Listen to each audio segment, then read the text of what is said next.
Hello sa inyo mga kasari. Welcome back to my YouTube channel. So today is Thursday.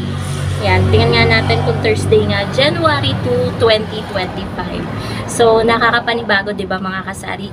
Parang kapag magi-intro tayo nung mga nakaraang araw, 2024 yung sinasabi natin. Ngayon 2025 at January 2 na agad. So ang i-share ko sa inyo guys ay yung aking New Year's resolution as a sari-sari store owner. Syempre guys, tao lang tayo. Meron tayong New Year's resolution every year. So, yun guys ang i-share ko sa inyo. So, ang una po nating New Year's resolution is yung mas lumago pa po yung tindahan po natin.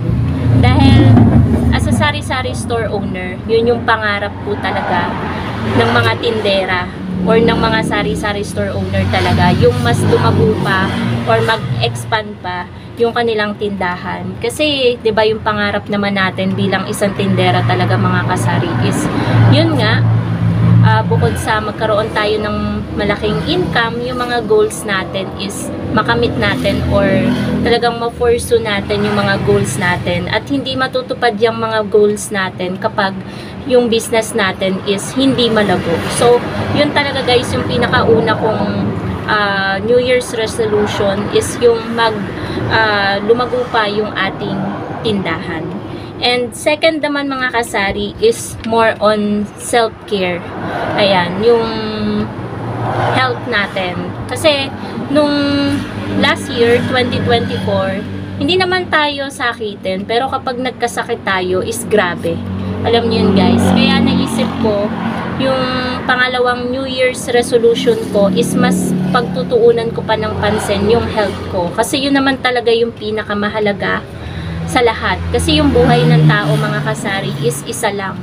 So talagang this year pagtutuunan ko guys is yung sarili ko. So kailangan nating alagaan yung peace of mind natin, yung sarili natin, yung mental health natin. Kaya ayun, more on self-care ako ngayon this year.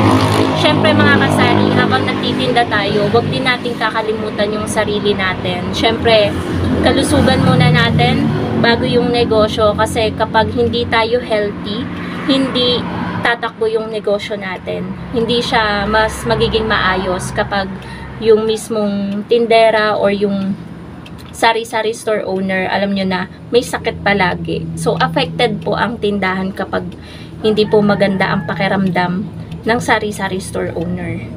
Third naman po mga kasari is yung makapag-ipon pa po ng mas malaki pa. Kasi this year, sapat lang sa mga goals. Kahit na sabihin nating sapat lang, thankful pa din ako kasi yung goal ko nung 2024 parehas po siyang na-achieve namin ni partner. Una sa lahat, yung magkaroon kami ng gate. 'Di ba guys, napaka-simple lang pero super happy namin kasi nagkaroon kami ng gate. Kasi hindi naman basta-basta yung pagpapalagay ng gate. Medyo pricey din siya. Second na mas pricey is yung pagpapakabit ng sariling kuryente, at na-achieve din po namin yan nung 2024. Kaya ngayon, more on ipon pa para lahat ng goals namin, yung pangarap namin this year 2025 is makamit namin. Kaya inumpisahan ko na mga kasari nung isang araw pa. Bumili ako nitong trending na trending ngayon, in order ko sa Lazada na binder. Nakalimutan ko yun, hindi ko natingnan, basta iyan, trending to. Yung 100 pieces siya, baliktaran to, so nasimulan ko na, 'di ba? Mas malaking amount ng paper bills, mas malaki yung may ipon mo. Dito tag 50 lang yung ilalagay ko, pero minsan kapag may extra tayong pera, 100 naman yung ilalagay ko. Pero kung lahat magiging 100, may 10,000 ka din kasi 100 ano to baliktaran kasi to guys. Pero 50 ano siya, 50 sheets. So baliktaran naman siya kaya naging 100. So dito, kapag napuno ko po ito mga kasari, ayan, kapag napuno ko siya, meron akong 5,000 pesos. At ito guys, hindi naman to totally inaano ka na araw-araw kang maglagay. So kapag may extra ka lang, kasi 365 days naman tayo sa isang taon. So ito naman ay 100 lamang. Kaya pwedeng patlang-patlangan mo yung paglalagay dito. Hindi ka obligado talaga na maglagay dito everyday. Kaya malaking tulong to guys. Kaya ang pinaka-third natin na New Year's resolution is more on ipon. Mag-ipon pa. So, ayun guys. At ang pang-apat naman po mga kasari is travel. Kasi naisip ko, hindi ako bumabata. Malapit na tayong mawala sa kalendaryo. So, habang nasa kalendaryo pa yung edad natin, naisip ko guys na kahit papano dapat nagta-travel ako para yung peace of mind ko, alam niyo yun guys, yung mental health ko, yung iniisip natin hindi lang tindahan everyday, kasi kailangan din natin bilang tao makapaglanghap ng sariwang hangin, diba, magdiwaliw paminsan-minsan. Kaya naisip ko, ngayon 2025 gusto ko namang makagala-gala. Pero hindi naman as in linggo-linggo, diba? Okay lang siguro mga once a month, ganyan, diba mga kasari? Kasi hindi natin alam, baka ngayong 2025, alam nyo na, hindi natin ina-expect, baka may blessing, diba? Na baby, ganyan. So, hindi natin alam. Kaya, kung kailan ibibigay yan ni Lord. Kaya, ayun, mga kasari, kailangan na nating mag-travel. Kasi, yung word na travel, hindi ko pa yan masyadong nararanasan. Pero buti na lang, bago mag-Christmas, nakapaggala kami ni partner, medyo malayo-layo. Kamay ni Jesus, nagpunta kami. And then, yung malaking rebulto ni Mama Mary, nakalimutan ko na, Monte Maria. As in guys, simula umaga, madaling araw, nakauwi na kami, mga magte-10 ng gabi na. Sa sobrang haba, 5 motor kami, sa sobrang haba ng biyahe, napakalayo. Mantak nyo, nakarating kami ng Quezon. Tatawid na lang ng dagat, Puerto Galera na.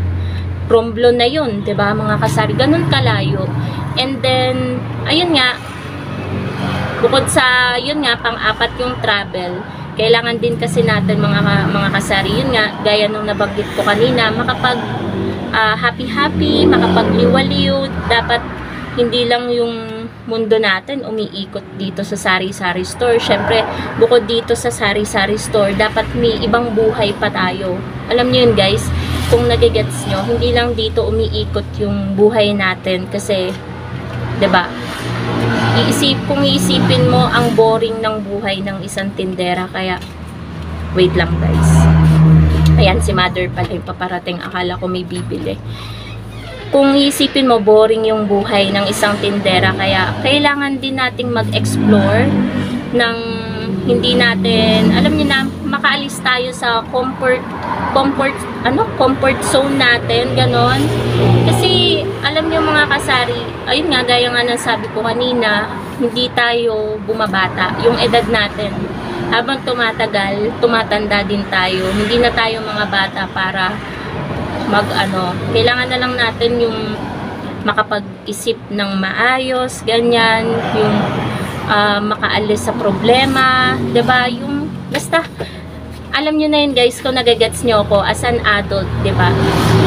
Ganun na yung mga iniisip natin. So yun mga kasari, yung mga New Year's resolution ko this year, at sana kahit paano matupad natin yan this 2025. At yun ang aking New Year's resolution as a sari-sari store owner. And sa lahat ng mga nakasama ko nung nakaraang taon, 2024, sa lahat ng problem, sa lahat ng tinahak natin, sa lahat ng mga achievements, na goals na nakamit natin, thank you so much Lord. Sana this year 2025, gabayan nyo pa rin kami ni partner, ng family ko, ng mga kaibigan ko. So, yun lamang po, lahat ng subscribers ko, ayun, good health po sa inyong lahat and more blessings to come. Yun lang po mga kasari, thank you so much for watching. Bye!